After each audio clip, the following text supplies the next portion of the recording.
Hello दोस्तों, अब 1205 से 1210 तक के एपिसोड शुरू करते हैं। शिवम के वहां से चले जाने के बाद मैक्स और उसके बॉडीगार्ड्स फ्री हो गए थे। उन्हें जो कुछ भी करना था अपने हिसाब से करना था।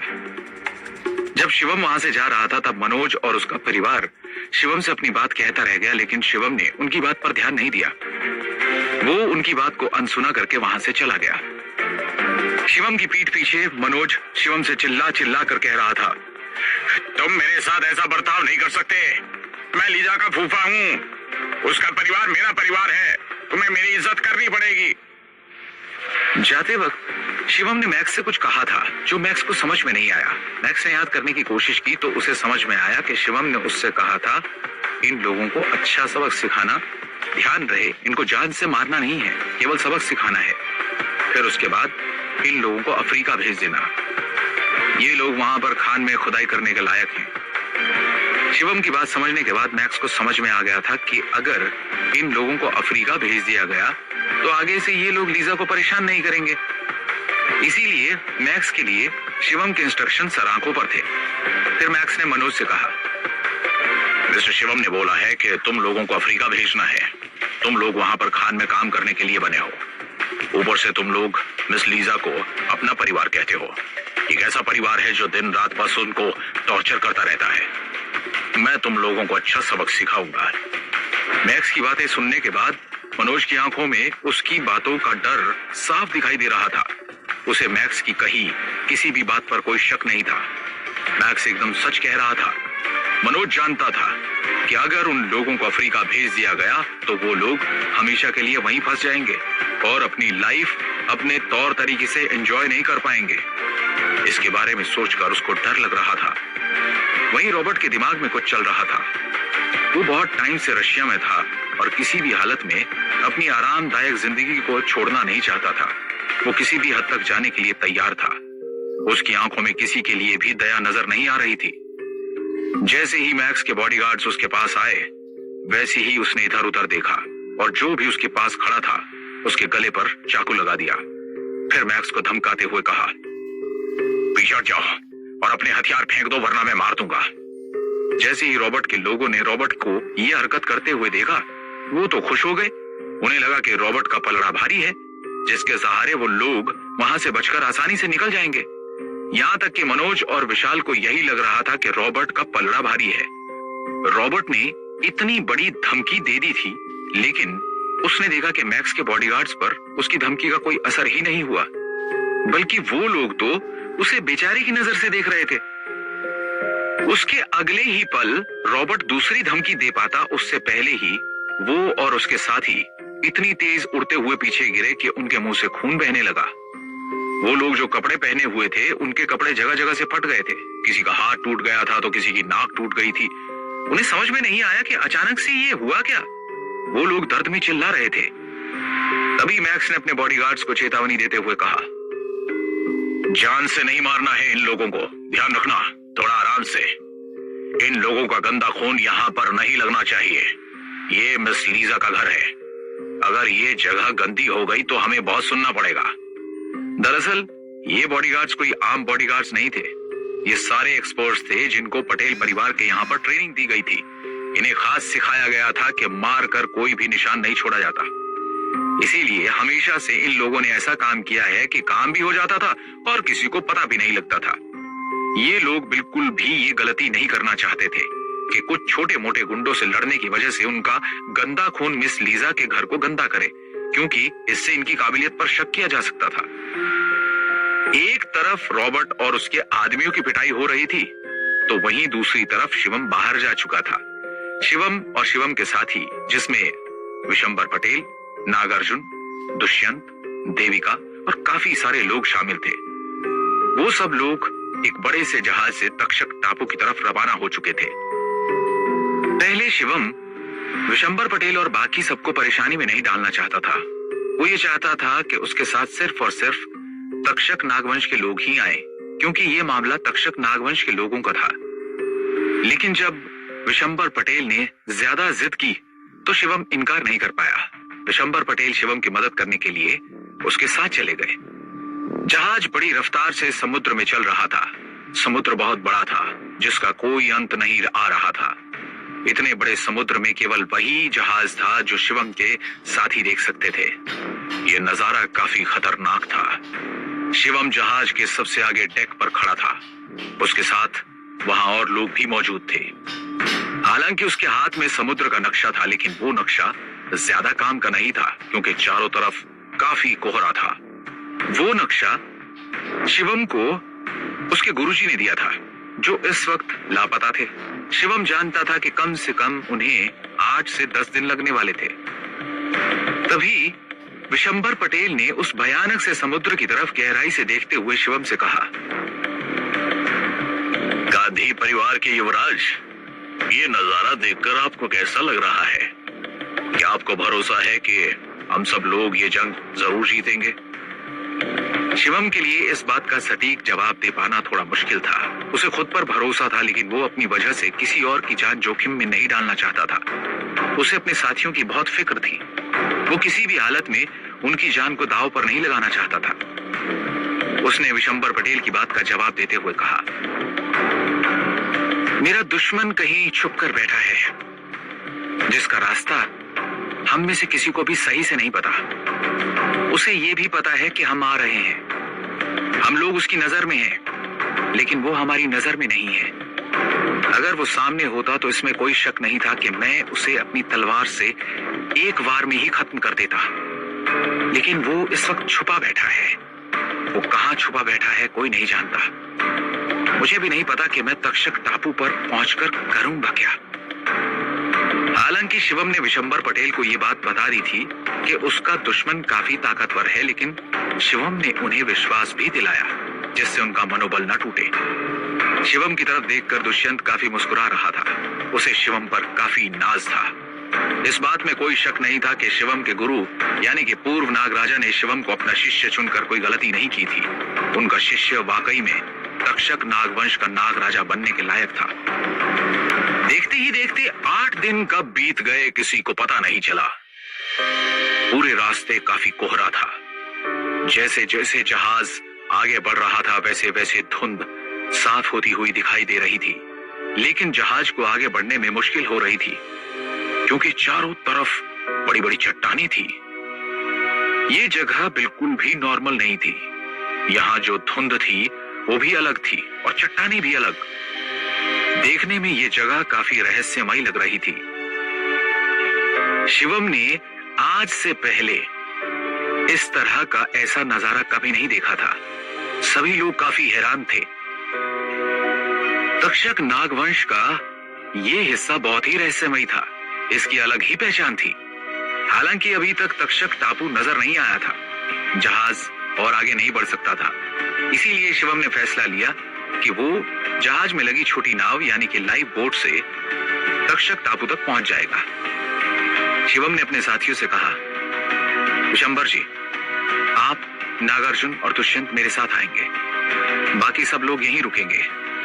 आप लोगों को यहां रुककर हमारा इंतजार करना है।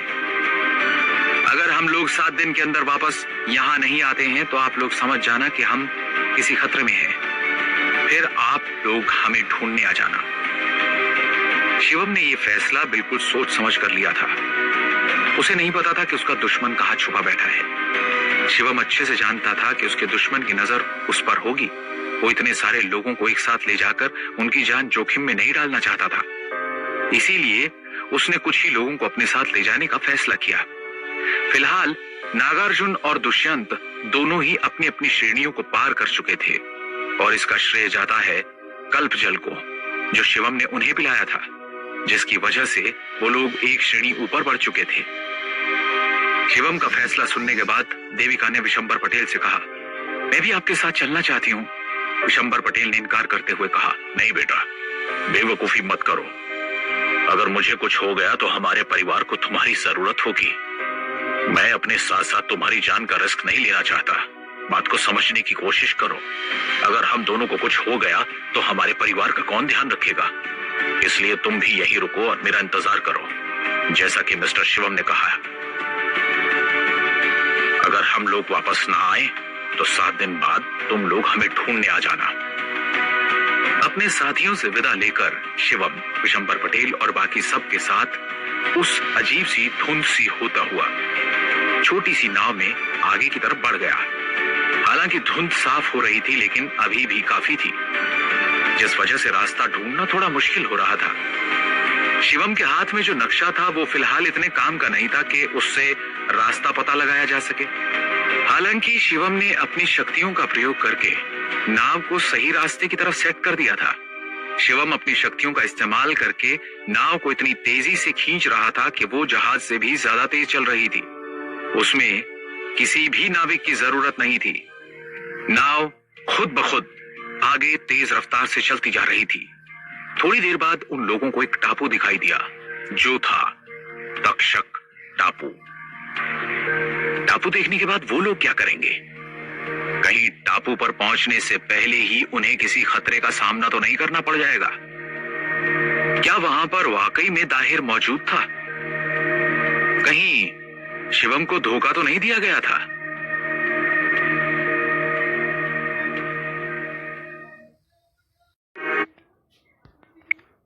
तक्षक टापू नजर आ गया था।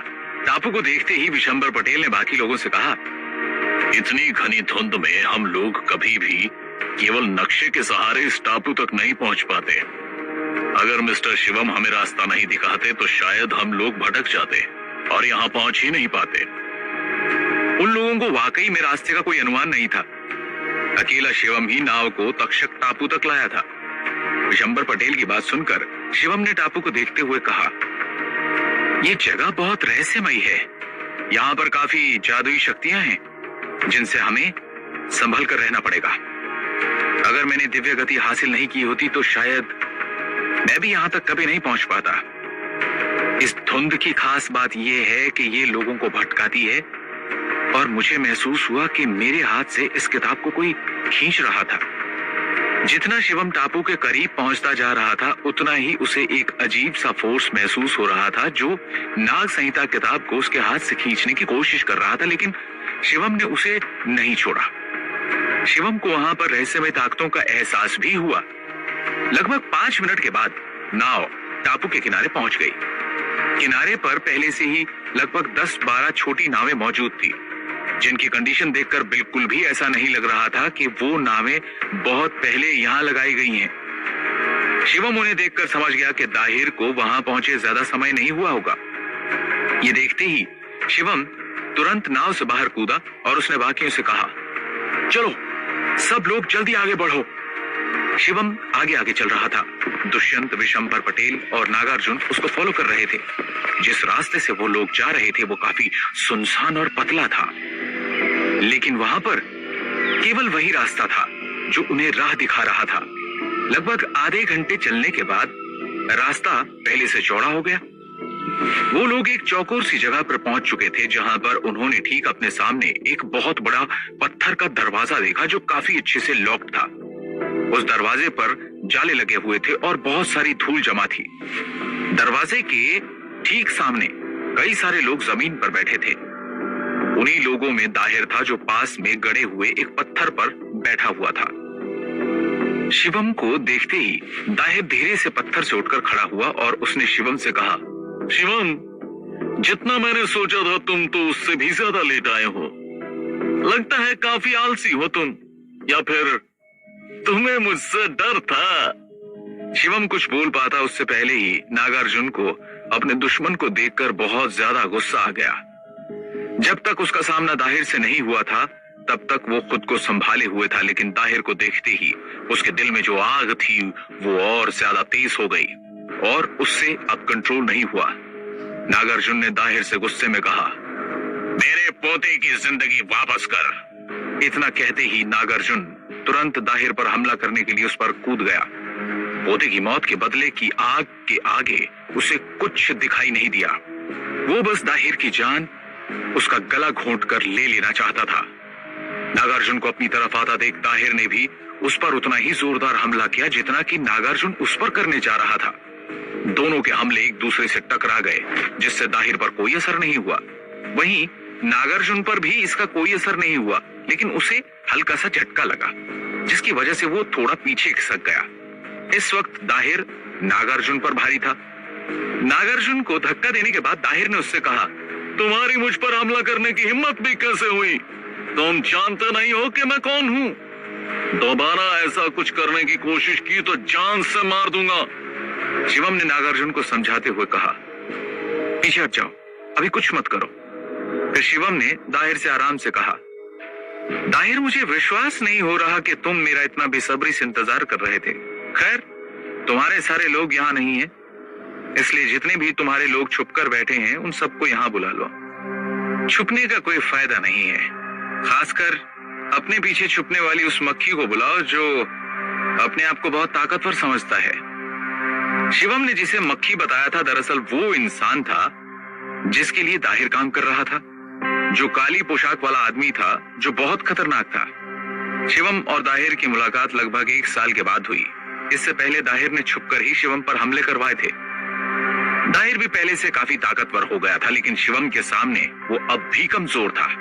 उसका हौसला शिवम के सामने थोड़ा डगमगा रहा था, लेकिन वो ये बात दिखा नहीं रहा था क्योंकि उसे अपने बॉस पर पूरा भरोसा था।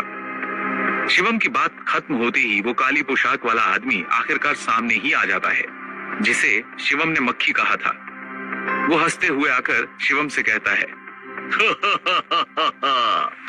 तारीफ के काबिल, वाकई में तुम्हारी शक्तियां काफी बेहतरीन है शिवम। तुमने पता लगा लिया कि मैं यही हूं। खैर, तुमने तक्षक नागवंश के नाग राजा होने के गुण तो हैं, काफी तमीजदार हो तुम।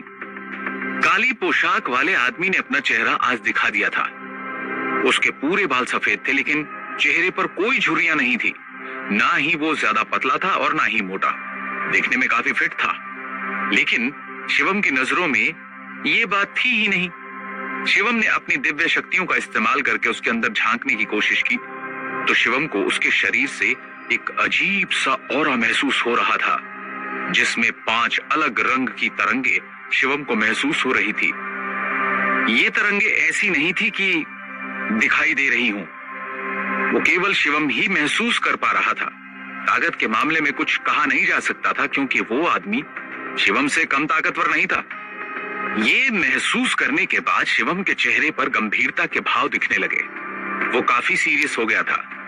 उसके दिमाग में क्या चल रहा था, उसने क्या महसूस किया था, वो किसी को नहीं पता था। वो कुछ भी बोलकर अपने साथियों को डराना नहीं चाहता था। काली पोशाक वाले आदमी की ताकत ऐसी नहीं थी कि उसकी तुलना किसी से भी कर दी जाए। आज तक शिवम का जिससे भी सामना हुआ था उन सब से वो कई गुना ज्यादा ताकतवर था। शिवम का जिन बर्फीले राक्षसों से मुकाबला हुआ था वो तो उसके सामने कुछ भी नहीं थे। शिवम ने काली पोशाक वाले आदमी से कहा, हो कौन तुम?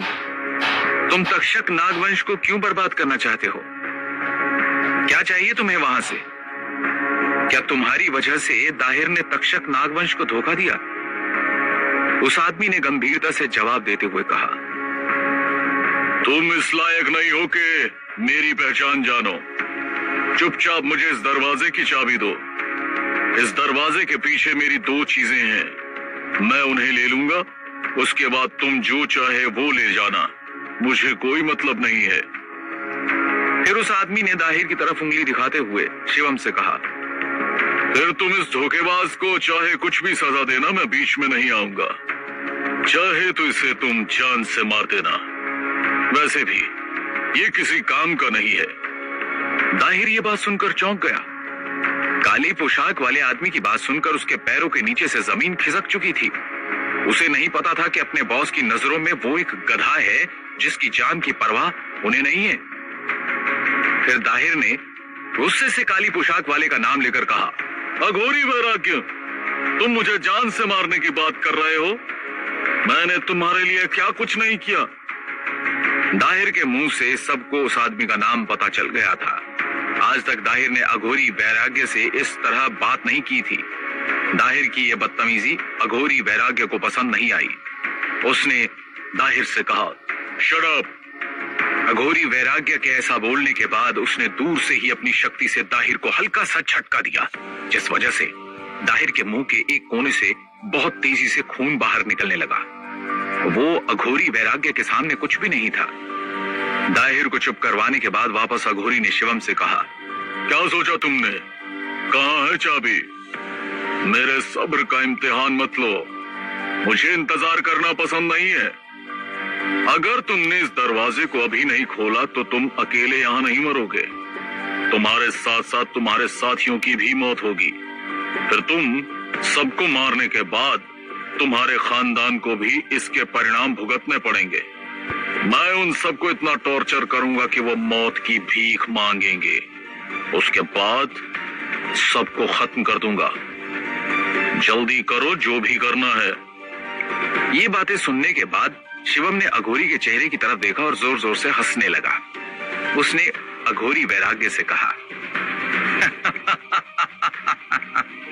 तुम्हें पता है कि तुम जितनी बड़ी बड़ी बातें कर रहे हो वो सब करना तुम्हारे लिए नामुमकिन है। फिर भी पता नहीं तुम में इतना साहस कहां से आ रहा है कि तुम ये सब बोल पा रहे हो। लेकिन मैं तुम्हें बता दूं कि मैं नहीं जानता कि ये दरवाजा कैसे खुलेगा। ये मेरे बस की बात नहीं है। मैं तुमसे केवल ये पूछना चाहता हूं कि मेरे गुरुजी कहाँ हैं? क्या तुमने उनकी जान ली है? शिवम की बातें अघोरी को पसंद नहीं आ रही थी, लेकिन शिवम का गुरुजी वाला सवाल सुनकर उसने शिवम को जवाब देते हुए कहा, तुम्हारे गुरुजी के पास इस दरवाजे की चाबी नहीं थी तो उसके जिंदा रहने का क्या फायदा था? इसलिए मैंने उसे मार दिया, क्योंकि कूड़े की कोई वैल्यू नहीं होती। पूर्व नागराजा की मौत की बात सुनने के बाद दुष्यंत के चेहरे पर काफी दुख था। उसे अंदाजा तो था कि गुरुजी की मौत हो चुकी है या उनके साथ कुछ अच्छा नहीं हुआ है, लेकिन जब उसने अघोरी वैराग्य के मुंह से ये बात सुनी तो उसका दिल रो बैठा, क्योंकि वो इस बात की कल्पना नहीं कर पा रहा था कि उस डरावने आदमी ने पूर्व नागराजा के साथ किस तरह का बर्ताव किया होगा और कितना तड़पाया होगा। दुष्यंत को ये सब बातें सुनकर बिल्कुल भी चैन नहीं मिल रहा था। वो बहुत ज्यादा बेचैन हो चुका था। वहीं शिवम को भी अपने गुरु की मौत की बात सुनकर बहुत गुस्सा आया।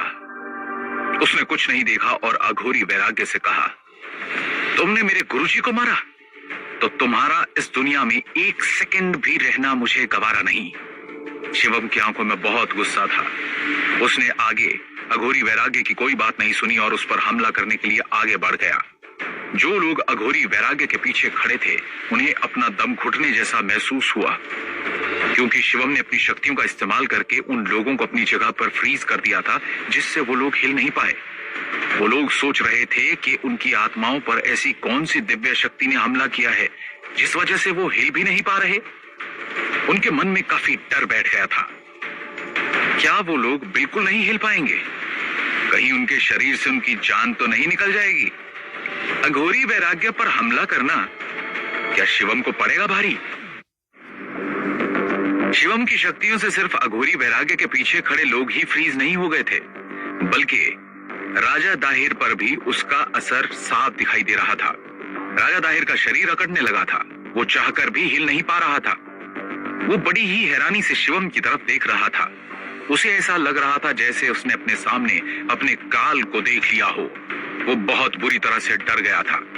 शायद अब उसे समझ में आ रहा था कि एक दिव्य गति हासिल करने वाला योद्धा और उस प्रक्रिया में चल रहे योद्धा के बीच में कितना फर्क होता है। जब कोई इंसान दिव्य गति को हासिल करता है तो उसका कंट्रोल सिर्फ और सिर्फ उसकी बॉडी पर ही नहीं होता है, बल्कि आसपास की चीजों पर भी होता है। वो चाहे तो अपनी मर्जी से हवा का रुख बदल सकता है, पानी को रोक सकता है, सब कुछ उसके मुताबिक चलता है। ऐसा कहते हैं कि जो आम योद्धा होते हैं वो दरअसल शरीर को तोड़ते हैं, लेकिन जो दिव्य गति के योद्धा होते हैं वो सीधा आत्मा पर वार करते हैं। राजा दाहिर को समझ में आ गया था कि शिवम ने अपनी शक्तियों का आधा हिस्सा भी उससे लड़ते समय इस्तेमाल नहीं किया था। जब शिवम उससे लड़ा था तब शिवम के पास कुछ भी नहीं था, सिर्फ कुछ मार्शल आर्ट्स, कुछ अलग अलग तरह की टेक्निक्स जो उसके गुरुजी ने उसे सिखाई थी। लेकिन अब शिवम का वार अंदरूनी होता है, जो और भी ज्यादा खतरनाक होता है। वही शिवम की ताकत को देखकर अघोरी वैराग्य ने बड़ी ही धीमी आवाज में कहा, मुझे पता था तुम अपना असली रूप एक न एक दिन जरूर दिखाओगे। शिवम की ताकत से वहां खड़े बाकी लोग भले ही डर गए हों, लेकिन अघोरी वैराग्य अब तक नहीं डरा था। वो डटकर सामने खड़ा था। उसने अचानक शिवम की नजरों में देखा और फिर आसमान की तरफ देखकर जोर से चिल्लाया। वो शिवम से लड़ने के लिए पूरी तरह से तैयार हो गया था और अचानक ही उन दोनों के बीच एक घमासान युद्ध शुरू हो गया। उन दोनों ने एक दूसरे पर हमले किए, जिससे धरती हिलने लगी और बहुत तेज हवाएं चलने लगी। जब उनकी मुट्ठियां टकरा रही थी तो ऐसा लग रहा था जैसे बिजली कड़क रही हो। उस आवाज से वहां मौजूद हर इंसान कांप गया था। जैसे ही शिवम और अघोरी वैराग्य के बीच लड़ाई शुरू हुई, शिवम की ताकत का असर अघोरी वैराग्य के आदमियों के ऊपर से खत्म हो गया। अब वो आसानी से हिल डुल सकते थे। दाहिर भी बिल्कुल नॉर्मल हो गया था। उनके शरीर में ताकत वापस आ गई थी। लेकिन उन दोनों को लड़ते देख वो सब 500 मीटर की दूरी पर भाग गए, क्योंकि उन दोनों की ताकतों का असर उन पर साफ हो रहा था। अगर वो वहां खड़े रहते तो सिर्फ शिवम और अघोरी वैराग्य की ताकत से ही उनको इतने गहरे घाव हो जाते कि वो दोबारा कभी खड़े होने लायक नहीं बचते। वो लोग लगातार शिवम और अघोरी वैराग्य को देख रहे थे। शिवम और अघोरी वैराग्य ने अपनी ताकत का अच्छे से इस्तेमाल करना अभी तक शुरू भी नहीं किया है, लेकिन तबाही मचनी शुरू हो गई है। तो जब वो अपनी ताकत का अच्छे से इस्तेमाल करेंगे तब न जाने क्या होगा। तभी आसमान से बहुत तेज आवाज आई। आवाज ऐसी थी मानो किसी ने दो पहाड़ टकरा दिए हों। ये आवाज अघोरी वैराग्य और शिवम की मुट्ठी के टकराने की वजह से हुई थी। इतना घातक टकराव। उस टकराव को देखकर विशंबर पटेल, दुष्यंत और नागार्जुन तीनों ही बहुत हैरान थे और उन तीनों के मुंह से अचानक एक ही स्वर निकला। वो तीनों एक दूसरे की तरफ देखने लगे। अब कहीं ना कहीं उन्हें शिवम की फिक्र होना शुरू हो गई थी। उन्हें डर लगने लगा था कि क्या सच में शिवम दिव्य गति को हासिल करने के बाद भी अघोरी वैराग्य से लड़ पाएगा, क्योंकि जिस आदमी ने इतने सालों से तक्षक नागवंश पर कब्जा बनाए रखा है वो आम तो नहीं होगा। उसमें जरूर कोई ऐसी खास बात होगी जिस वजह से आज तक कोई उससे लड़ नहीं पाया। पूर्व नागराजा भी उसे हिला नहीं पाए। दुष्यंत और नागार्जुन काफी ज्यादा हैरान हो गए थे। वो लगातार विशंबर पटेल की तरफ देख रहे थे, जो एक तक शिवम को देख रहे थे। उन दोनों ने विशंबर पटेल से बड़ी ही धीमी आवाज में कहा, आपको क्या लगता है, क्या शिवम इस लड़ाई में जीत पाएगा? क्या हमें हमारा तक्षक नागवंश दोबारा मिल पाएगा? दुष्यंत और नागार्जुन की बात सुनकर विशंबर पटेल ने एक लंबी गहरी सांस ली और बड़ी ही धीमी आवाज में जवाब दिया, कुछ भी कहा नहीं जा सकता। शिवम सच्चाई के रास्ते पर चल रहा है और सच्चाई का रास्ता हमेशा बहुत कठिन और मुसीबतों से भरा हुआ होता है। झूठ की पकड़ जमीन पर बहुत मजबूत होती है। मैं कभी ताकत की दुनिया में पूरी तरह से शामिल तो नहीं हुआ, लेकिन मैंने काफी सारी किताबों में पढ़ा है जो मेरे पिताजी मेरे लिए छोड़कर गए थे। मैंने पढ़ा है कि दिव्य गति को हासिल करने से पहले एक योद्धा को अपने शरीर पर, अपनी इंद्रियों पर कंट्रोल करना होता है। वो एक योद्धा के साथ साथ एक योगी भी होता है जो अपने हर चक्र से भली भांति वाकिफ होता है और उसे अपने हर चक्र को खोलना आता है। लेकिन एक दिव्य गति का योद्धा बनने के बाद उसका कंट्रोल उसकी आत्मा पर भी होता है। वो चाहे तो अपनी मर्जी से अपनी जान दे सकता है या किसी की जान ले भी सकता है। उसमें इतनी ताकत होती है कि वो भगवान से सीधा संपर्क कर सकता है और उस वक्त वो अपनी एक अलग कला का निर्माण करता है जो दुनिया से हट के होती है, जिसे सीखना हर किसी के बस की बात नहीं होती है। मुझे उम्मीद है कि दिव्य गति को हासिल करने के बाद शिवम ने भी अपनी उस कला का निर्माण किया होगा। इसके बाद विशंबर पटेल ने एक लंबी गहरी सांस ली और वो शांत होकर शिवम और अघोरी वैराग्य का युद्ध देखने लगे। उनके लिए ये बहुत बोरिंग होता है जिन्हें योद्धाओं की श्रेणियों का कोई ज्ञान नहीं है, जो मामूली एक्सपर्ट्स हैं, क्योंकि वो अपनी आंखों से उस लड़ाई को देख ही नहीं सकते। नागार्जुन और दुष्यंत को भी लड़ाई देखने में कठिनाई हो रही थी और जो मामूली एक्सपर्ट्स थे वो तो बहुत ही परेशान थे। उन्हें कुछ समझ ही नहीं आ रहा था कि यहाँ पर क्या हो रहा है। सिर्फ दाहिर और विशंबर पटेल उस लड़ाई को बड़ी ही दिलचस्पी से देख रहे थे, क्योंकि उन्होंने किताबों को पढ़कर बहुत कुछ जाना था और आज वो उन सारी चीजों का इस्तेमाल होते हुए अपनी आंखों से देख रहे थे। उन दोनों को ये बात बहुत अच्छे से पता थी कि अगर उन दोनों की लड़ाई इस वक्त शिवम या अघोरी वैराग्य में से किसी एक से हो रही होती तो शायद वो एक सेकंड भी वहां टिक नहीं पाते। उन लोगों के अलावा अघोरी वैराग्य भी बहुत ज्यादा हैरान था। उसे यकीन नहीं हो रहा था कि शिवम इतना ताकतवर है। उसे लगा था कि शिवम एक अच्छा योद्धा है, उसने दिव्य गति को हासिल कर लिया है तो क्या हुआ, अनुभव हमेशा नई कलाओं पर हावी होता है। अघोरी वैराग्य ने आज से पहले कभी भी किसी दिव्य गति के योद्धा से लड़ाई नहीं की थी और शिवम जो उससे उम्र में बहुत छोटा था वो लगातार उससे लड़े जा रहा था और उसकी कंडीशन अभी तक बिल्कुल परफेक्ट थी। ऐसा नहीं था कि अघोरी वैराग्य के मुक्के खाकर शिवम बहुत बुरी हालत में लड़ रहा हो। इसलिए अघोरी वैराग्य ने शिवम की तरफ देखकर बड़ी ही धीमी आवाज में कहा, शिवम, तुम बेवजह अपनी मौत को और ज्यादा दर्दनाक बना रहे हो। बेहतर होगा मुझसे हार जाओ और पीछे हट जाओ। मैं तुम्हें अभी तक जिंदा रखे हुए हूँ, वरना तुम न जाने कब का मेरे मुक्के से मर चुके होते। इतना कहते ही अघोरी वैराग्य ने एक जोर का मुक्का शिवम की तरफ मारा। उस मुक्के की ताकत से हवा में कई लहरें बन गई, जैसे कोई बहुत बड़ा तूफान आने वाला हो। शिवम ने जैसे ही उस मुक्के की एनर्जी को महसूस किया, उसने भी अपनी तरफ से एक जोर का मुक्का मारा।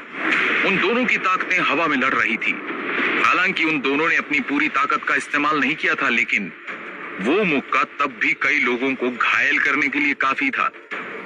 जब एक दूसरे का मुक्का उन दोनों को लगा तो वो 4 कदम पीछे हट गए, क्योंकि वो ताकत बहुत ज्यादा थी। उन दोनों की एनर्जी महसूस करते ही विशंबर पटेल ने हड़बड़ाते हुए कहा, पीछे हटो जल्दी।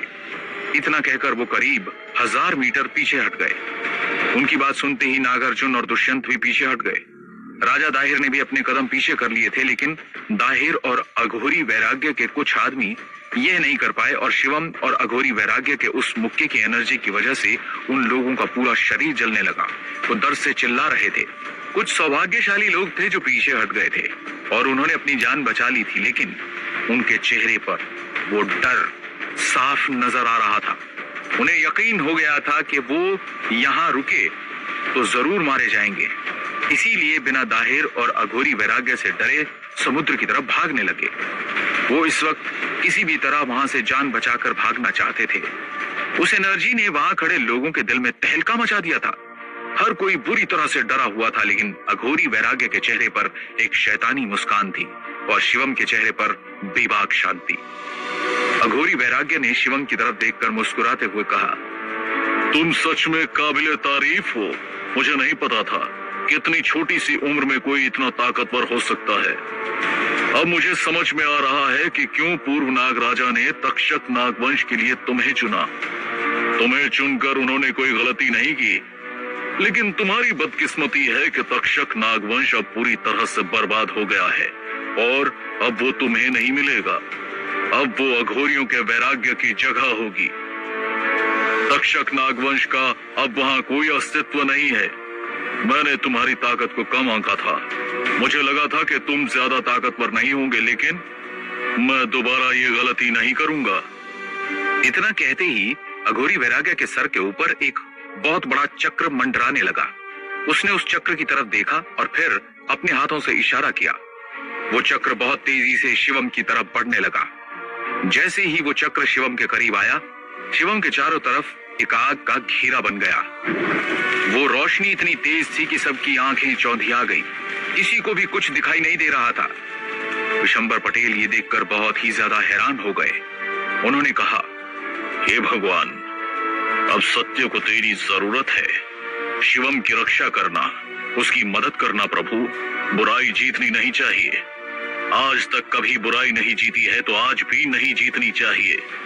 अगर आज शिवम हार गया तो सिर्फ शिवम की हार नहीं होगी, ये तेरी भी हार होगी। नागार्जुन और दुष्यंत भी बहुत हैरान हो गए। उन्हें लगने लगा कि अब मामला बिगड़ सकता है। उन्होंने आज से पहले कभी भी दिव्य गति के योद्धाओं का युद्ध नहीं देखा था, लेकिन ये युद्ध उनकी सोच से भी ज्यादा खतरनाक था। नागार्जुन को लगा कि अगर शिवम हार गया तो वो कभी भी अपना बदला नहीं ले पाएगा। इसलिए उसने काफी गुस्से में दाहिर की तरफ देखा। वो क्या सोच रहा था ये तो वही जाने।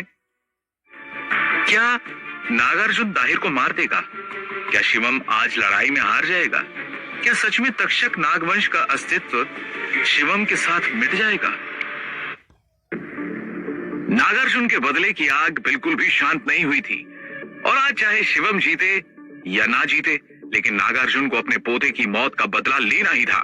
इसलिए उसने दाहिर की तरफ देखा और काफी तेज आवाज में चिल्लाते हुए कहा, दाहिर, आज तुम्हारी मौत निश्चित है, तुम्हें कोई नहीं बचा सकता।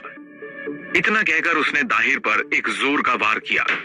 वो जानता था कि वो दाहिर का मुकाबला नहीं कर सकता, लेकिन उसके बाद भी उसने उस पर वार किया।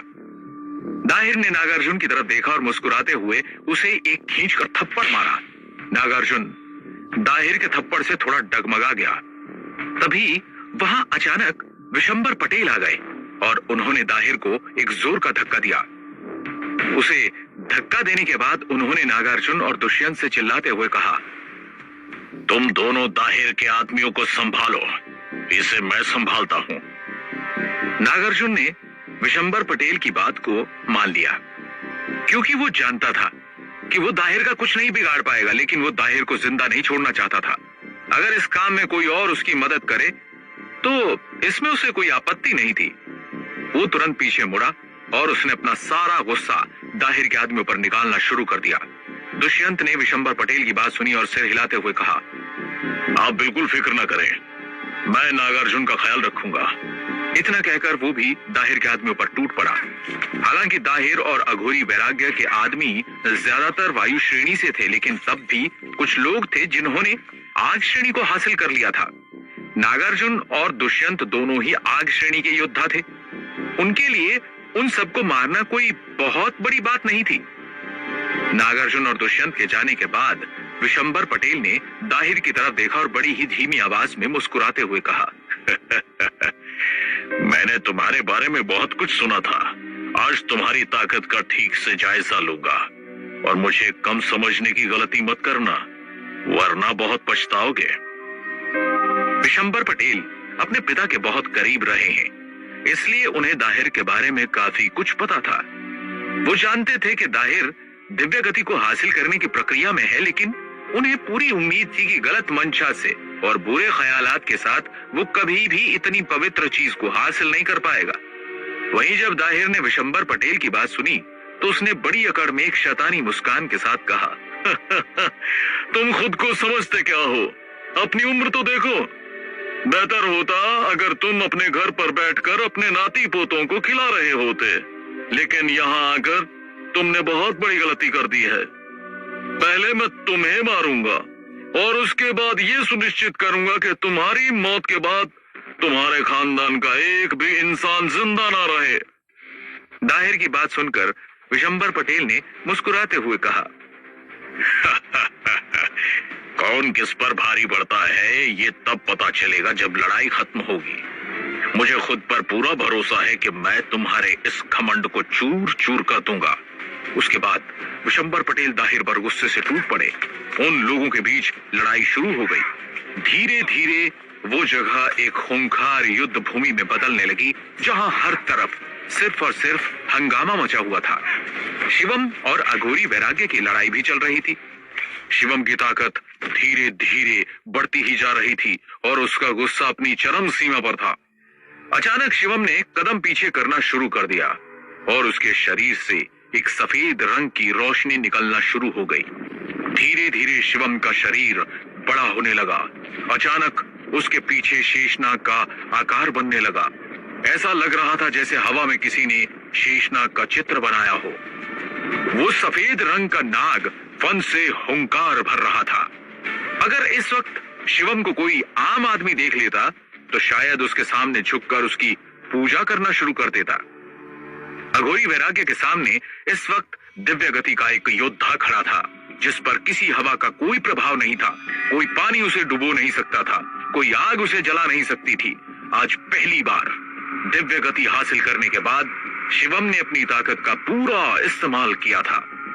पिछली बार जब वो बक मॉन्स्टर और काल भैरव से लड़ रहा था, उस वक्त भी उसने अपनी ताकत का पूरा इस्तेमाल नहीं किया था। आज अघोरी वैराग्य से लड़ते समय उसने अपने अवतार को स्वीकारा था। शिवम का वो अवतार देखकर अघोरी वैराग्य भी चुप नहीं रह सकता था।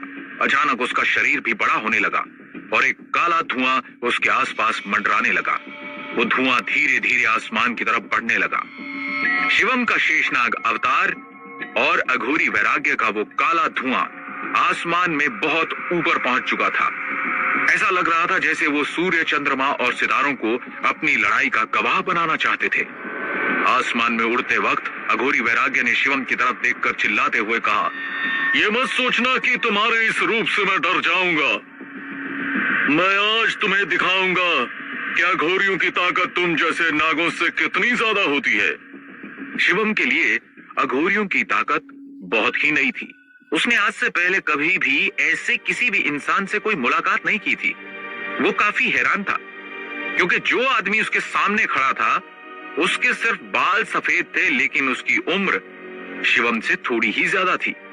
वो इतना रहस्यमयी था कि शिवम उसके बारे में कोई खास जानकारी जुटा नहीं पा रहा था। शिवम को समझ में नहीं आ रहा था कि अगर इतनी कम उम्र का योद्धा दिव्य गति को हासिल कर चुका है तो अब तक इसके बारे में किसी को कुछ क्यों नहीं पता था। शिवम का हैरानी भरा चेहरा देखकर अघोरी वैराग्य जोर जोर से हंसने लगा और थोड़ी देर हंसने के बाद उसने शिवम की तरफ देखते हुए कहा, तुम्हें यही लग रहा होगा ना कि तुम्हें आज तक अपनी ताकत की दुनिया में अघोरियों के बारे में कोई जानकारी क्यों नहीं मिली। वो इसलिए क्योंकि हम तुम्हारी तरह छोटी ताकत के कीड़े नहीं हैं। हमारे पास ताकत का भंडार है। तुम्हारी ताकत की दुनिया में दिव्य गति की बहुत अहमियत है, लेकिन हमारी ताकत सिर्फ और सिर्फ महाकाल से जुड़ी हुई है। इसके अलावा हम किसी को नहीं जानते। और खबरदार, जो हमें अपनी ताकत की दुनिया से जोड़ने की कोशिश भी की तो तुम बहुत ताकतवर हो, लेकिन तुम्हारा पलड़ा मुझसे बहुत हल्का है क्योंकि तुम एक छोटी सी ताकत की दुनिया से आए हो जहां सिर्फ दिव्य गति योद्धाओं के बारे में जानते हैं। इतना कहकर अघोरी वैराग्य ने एक लंबी गहरी सांस ली और फिर दोबारा शिवम की तरफ देखते हुए कहा, देखो तुम मुझसे छोटे हो लेकिन ताकत में बहुत ज्यादा हो, इसलिए मैं तुम्हें जीने का एक और मौका देता हूँ। मैं तुम्हारे जैसे होनहार योद्धा को खत्म नहीं करना चाहता। बेहतर होगा कि वो पत्थर का दरवाजा खोल दो और मुझे वो दो चीजें लेने दो, उसके बाद मैं तुम्हारी जान बख्श दूंगा। यकीन मानो, मैं अपनी जुबान का पक्का हूँ।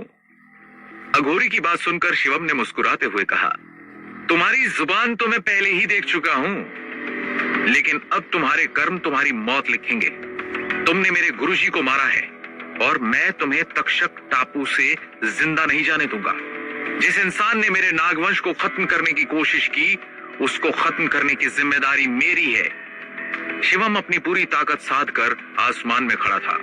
अगर अघोरी वैराग्य ने शिवम के गुरुजी को ना मारा होता तो शायद शिवम उसके साथ समझौता कर लेता, क्योंकि शिवम को अघोरियों की ताकत का अंदाजा नहीं था और शायद उसके दिल में एक डर भी मौजूद था। लेकिन शिवम के गुरुजी ने हर पल शिवम का साथ दिया था। आज शिवम जहां भी है उसकी वजह उसके गुरुजी हैं। वो अपने गुरुजी की मौत को जाया नहीं जाने दे सकता था। उनकी मौत का बदला लेना शिवम का फर्ज था। वहीं शिवम की बात सुनकर अघोरी ने हंसते हुए कहा, बहुत अच्छा फैसला है। ये फैसला तुम्हें बहुत भारी पड़ने वाला है। तुम्हें क्या लगता है तुमने दिव्य गति को हासिल कर लिया है तो मुझसे लड़ लोगे? मैंने तुम्हारे जैसे आज तक न जाने कितने दिव्य गति के योद्धाओं को मौत की नींद सुलाया है। अब तुम्हारी बारी है। मैं तुम्हारे जैसे योद्धाओं से नहीं डरता शिवम। शिवम को डराने धमकाने के बाद अघोरी ने अपने हाथों को मोड़ा और अपने हाथों के बीच एक काल चक्र बनाना शुरू किया। उसके हाथों के बीच जल रही वो ज्वाला और वो काल चक्र बहुत ही ज्यादा खतरनाक थे। कुछ देर उसमें अपनी शक्तियां डालने के बाद उसने उस चक्र को जोर से शिवम की तरफ फेंका। उस चक्र की गति इतनी तेज थी कि अगर उसके सामने कोई आम आदमी होता तो चुटकियों में जाने कितने टुकड़ों में कट जाता। लेकिन शिवम तक पहुंचने में उस चक्र को काफी समय लग रहा था। जब शिवम ने उस चक्र की तरफ देखा तो उसने अपने ऊपर बने उस शेषनाग की प्रतिमा की तरफ देखा और अचानक ही उसमें से एक नाग निकलकर उस चक्र की तरफ आगे बढ़ा। शिवम के उस नाग और अघोरी के उस चक्र के बीच घमासान टकराव हुआ। उस टकराव ने बादलों की परत हिला दी थी। इतनी तेज गर्जना हुई कि पूरी धरती उस आवाज से हिल गई। थोड़ी देर उस टकराव के बाद शिवम के नाग ने उस चक्र को पूरी तरह से भस्म कर दिया था। अपनी ताकत को इस तरह भस्म होते देखकर अघोरी के होश उड़ गए। उसने शिवम की तरफ बड़ी ही हैरानी से देखा। उसे यकीन नहीं हो रहा था कि उसके तंत्र मंत्र की विद्या इस तरह नाकाम हो सकती है। अघोरी ने शिवम की तरफ देखकर चिल्लाते हुए कहा, असंभव, यह कैसे हो सकता है? शिवम अघोरी से उम्र में छोटा था, लेकिन इतनी देर की लड़ाई के बाद भी अघोरी उसे हिला नहीं पा रहा था। ये उसके लिए बहुत ही शर्मिंदा कर देने वाली बात थी। अगर शिवम अघोरियों की दुनिया में होता तो शायद वो ताकत में अव्वल दर्जे पर होता, क्योंकि जिस तरह की ताकत शिवम के पास है वो बहुत बड़े बड़े तांत्रिकों के पास होती है। अघोरी अपनी हार स्वीकार नहीं कर सकता था। वो इतने सालों से इसी लम्हे का इंतजार कर रहा था कि कब वो चाबी मिलेगी और कब उसकी कीमती चीजें उस गुफा से बाहर निकलेंगी। अपनी जीत की मंजिल के इतने करीब आकर वो वापस नहीं लौट सकता था, इसलिए उसने काफी गुस्से में चिल्लाते हुए कहा, आज तुम नहीं बचोगे शिवम। इतना कहकर उसने अपनी बाहें फैलाई और जोर से चिल्लाया, मुझे शक्ति दो महादेव, काली शक्तियां मेरा साथ दो, मैं इस तरह पीछे नहीं हट सकता। तभी अचानक वो काला धुआं और ज्यादा बढ़ने लगा और उसने शिवम को चारों तरफ से घेर लिया। शिवम ने जब अघोरी का ये रूप देखा तो उसने अपना हाथ आगे बढ़ाया और चिल्लाते हुए कहा, अगर महादेव तुम्हारे साथ हैं तो उनका एक रूप मेरे साथ भी है और वो मुझे कभी हारने नहीं देंगे। शिवम ने अघोरी वैराग्य के गले को पकड़ लिया था। अघोरी ने शिवम से अपने गले को छुड़ाने की पूरी कोशिश की, लेकिन वो शिवम की ताकत को तोड़ नहीं पा रहा था। उसके बाद उसने अपनी पूरी शक्ति जुटाई और बहुत तेज चिल्लाया। अचानक ही अघोरी के कई सारे रूप शिवम के चारों तरफ आकर खड़े हो गए। ऐसा लगा जैसे एक साथ 10-12 अघोरियों ने शिवम को घेर लिया हो। शिवम उनकी तरफ बड़ी हैरानी से देख रहा था। उन सब का सिर्फ एक मकसद था, शिवम की जान लेना। वो शिवम को जिंदा नहीं देख सकते थे। आज अघोरी किसी भी तरह शिवम को मारकर उस चाबी को लेकर अपनी चीजें लेना चाहता था और इसके लिए वो अपने शरीर की पूरी ताकत झोंक देगा, भले ही उसके बाद उसे 2-3 साल तक ध्यान साधना में जाना पड़े। लेकिन आज की जीत उसकी जिंदगी की सबसे बड़ी जीत होगी। क्या अघोरी शिवम से जीत पाएगा? क्या शिवम अकेला उसके इतने सारे रूपों से लड़ पाएगा? अघोरी वैराग्य के वो रूप शिवम को चारों तरफ से घेर कर खड़े थे और एक के बाद एक उन्होंने शिवम पर वार करना शुरू कर दिया था। शिवम जैसे ही एक को खत्म करता था, अचानक ही कहीं से एक और प्रकट हो जाता था। शिवम असली अघोरी वैराग्य तक नहीं पहुंच पा रहा था। शिवम की हालत देखकर वो सब जोर जोर से हंसने लगे। उनमें से एक ने शिवम की तरफ देखते हुए कहा, हा हा हा, यकीन मानो तुम मुझसे नहीं जीत सकते शिवम। तुम्हें नहीं पता कि इस ताकत को हासिल करने के लिए मैंने अपनी जिंदगी के कितने साल लगाए हैं। दिव्य गति को हासिल करने के बाद मैंने 3 साल वैराग्य को धारण किया, सबसे दूर रहा, समाधि में रहा। उसके बाद मुझे जाकर ये ताकत मिली है। तुम इस ताकत को नहीं तोड़ पाओगे।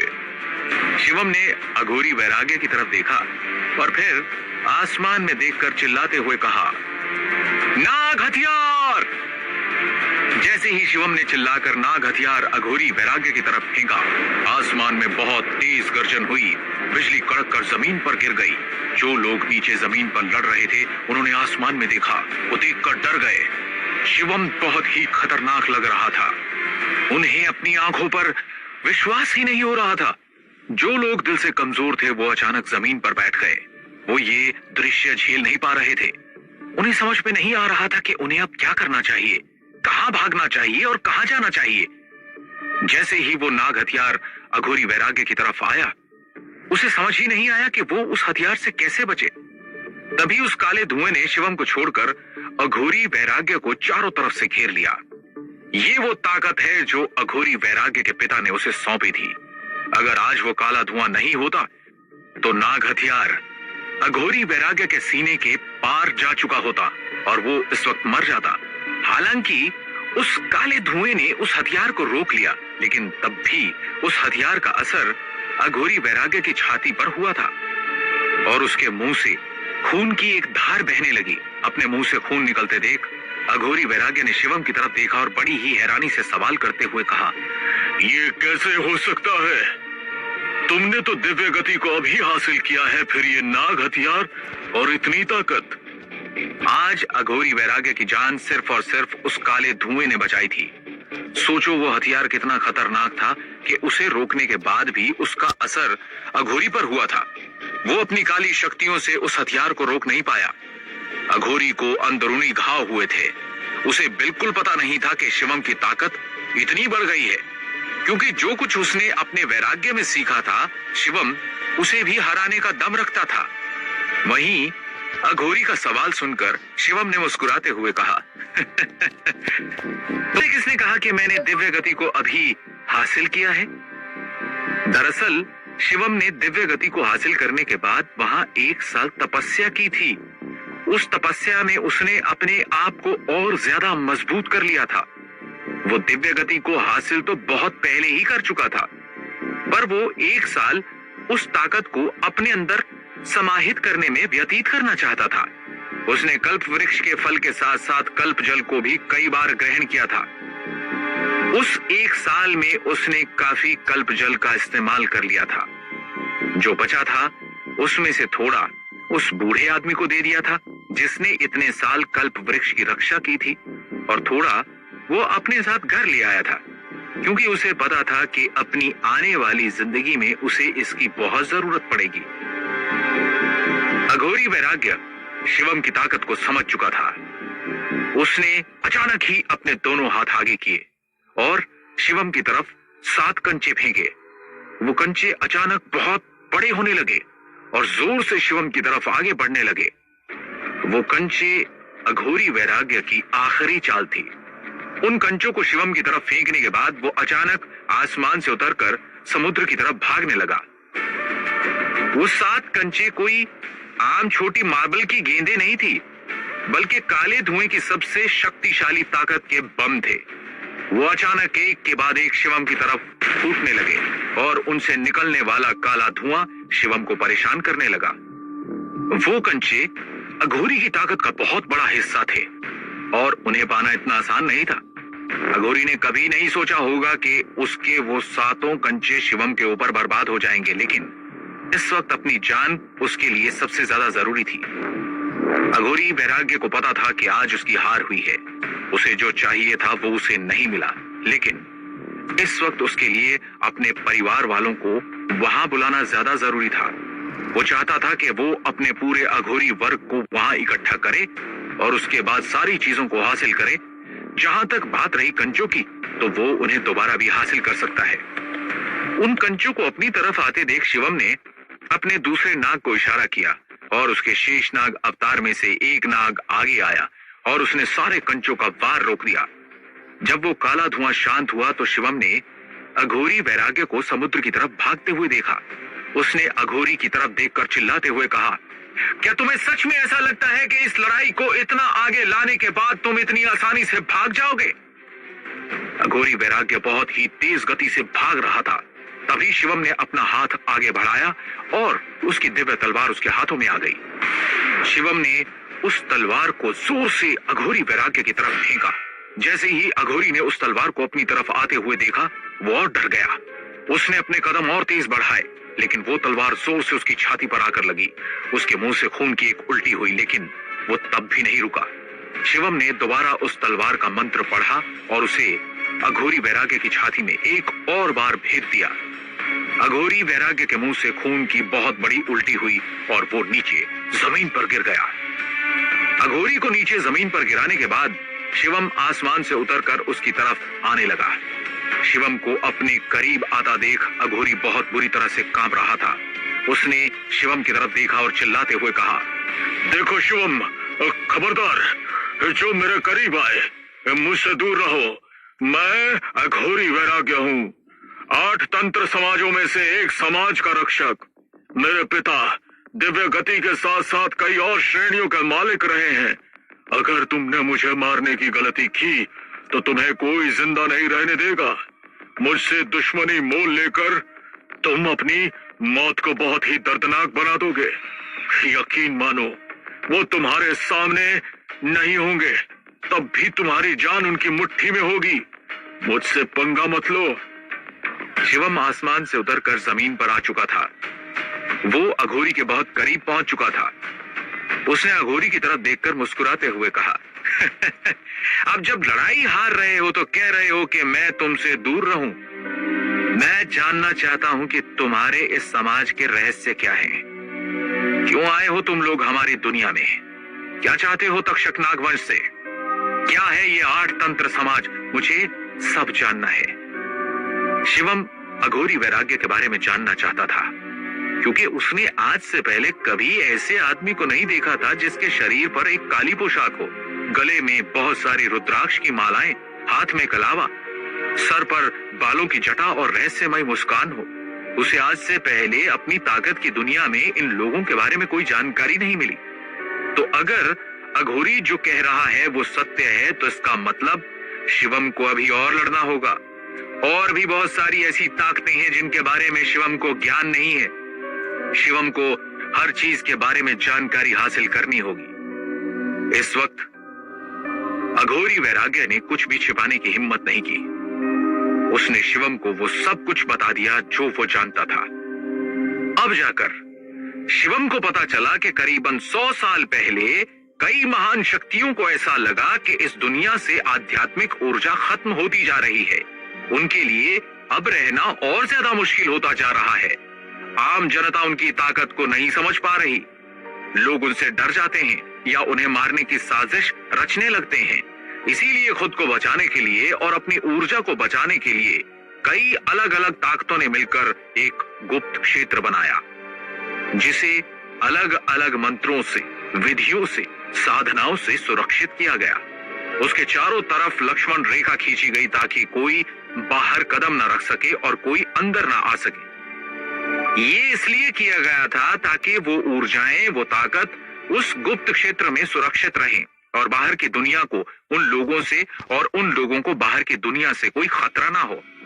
खैर, वो गुप्त क्षेत्र इतना बड़ा नहीं था कि दुनिया की सारी अहम ताकतें वहां रह सकें। इसलिए कुछ ताकतों का बाहर आना जाना लगा रहता था। कई लोग बाहर की दुनिया से कनेक्शन रखते थे। उस वक्त तो हर ताकत का बाहर की दुनिया से एक अच्छा खासा रिश्ता था। लेकिन जैसे जैसे बाहर की दुनिया में ताकत कम होने लगी, लोग लालच और मोह की तरफ ज्यादा आकर्षित होने लगे। अध्यात्म खत्म होना शुरू हो गया। दिव्य गति के योद्धा गायब होने लगे। तो उन ताकतों ने बाहर की दुनिया से अपने सारे रिश्ते तोड़ लिए और वो लोग उस गुप्त क्षेत्र में ही रहने लगे। वो बाहर की दुनिया से पूरी तरह से गायब हो गए। किसी तरह अघोरी वैराग्य के हाथों में तक्षक टापू का नक्शा लग गया और वो उस गुप्त क्षेत्र से भाग आया ताकि वो तक्षक नागवंश के छुपे हुए खजाने को हासिल कर सके। वो यहाँ आया है, इसकी खबर सिर्फ उसके माँ बाप को थी। इसके अलावा कोई नहीं जानता था कि वो उस गुप्त क्षेत्र से बाहर है। हालांकि तक्षक नागवंश न जाने कितने सालों से सबसे बड़ी ताकत का केंद्र रहा है। जब तक्षक नागवंश के नाग गुप्त क्षेत्र में रहने लगे तो बाहर की दूसरी ताकतों को उनसे जलन होने लगी और उस गुप्त क्षेत्र में भी उन्हें शांति नहीं मिली। हर दूसरे पहर एक नई ताकत उनसे लड़ने के लिए तैयार रहती थी। धीरे धीरे करके तक्षक नागवंश का उस गुप्त क्षेत्र में दबदबा कम होने लगा। वो बहुत कमजोर हो गए और उस गुप्त क्षेत्र में बहुत ही कम लोग तक्षक नागवंश के बचे। उन्हें इस बात की खबर नहीं थी कि उस गुप्त क्षेत्र के बाहर बाहरी दुनिया में भी तक्षक नागवंश के कुछ लोग जिंदा हैं जो भली भांति पनप रहे हैं और उनकी बदौलत तक्षक नागवंश जिंदा है। शिवम ने अघोरी वैराग्य की तरफ देखा और बड़ी ही धीमी आवाज में सवाल करते हुए कहा, गुप्त क्षेत्र में तक्षक नागवंश को किसने बर्बाद किया? शिवम जानता था कि गुप्त क्षेत्र में भी तक्षक नागवंश के साथ कुछ हुआ है, क्योंकि उसने इसके बारे में भी तक्षक नागवंश की एक किताब में पढ़ा था। लेकिन उस किताब के कई अक्षर मिट गए थे क्योंकि वो बहुत पुरानी थी। इसलिए शिवम को उसके बारे में कोई खास जानकारी नहीं थी। अघोरी वैराग्य उसी दुनिया से आया है तो उसे इस बारे में ज्यादा जानकारी होगी। उसे पता होगा कि उसके अलावा ऐसे और कौन लोग हैं जो तक्षक नागवंश के दुश्मन हैं और तक्षक नागवंश को मिटाना चाहते हैं? क्या शिवम को अपनी मनचाही जानकारी हासिल हो पाएगी? क्या अघोरी वैराग्य गुप्त क्षेत्र के राज शिवम के सामने खोलेगा? वहां कौन कौन सी ऐसी ताकतें हैं जो शिवम का इंतजार कर रही हैं?